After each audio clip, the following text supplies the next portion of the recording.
Okay, we're going to learn another rhyme this morning. The title is Nwanega. Let's go. Gịnị mere nwanega? Nwanega o nwanega. Ụkwa dagburu nwanega. Nwanega o nwanega. Gịnị mere ụkwa ahụ? Nwanega o nwanega. Mkpọ mawarụkwa ụkwa dagburu nwanega. Nwanega o nwanega. Gịnị mere mkpọ ahụ? Nwanega o nwanega. Akịka tara mkpọ mawarụkwa ụkwa dagburu nwanega. Nwanega o nwanega. Gịnị mere akịka ahụ? Nwanega o nwanega. Ọkụkọ tara akịka, akịka tara mkpọ mawarụkwa ụkwa dagburu nwanega. Nwanega o nwanega. Gịnị mere ọkụkọ ahụ?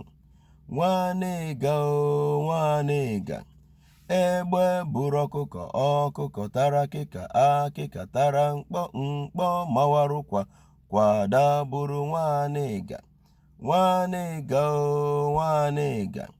Gịnị mere egbe ahụ? Nwanega o nwanega.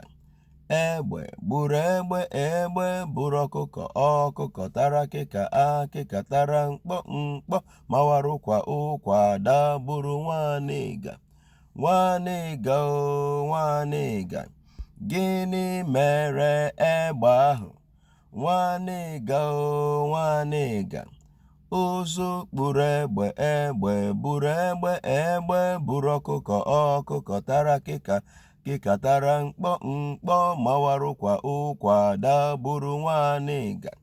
Nwanega o nwanega. Gịnị mere ụzụ ahụ? Nwanega o nwanega.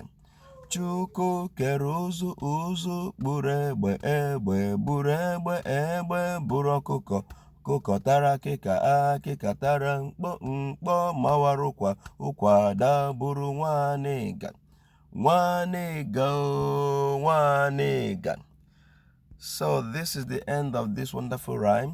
Go through it over and over and master it.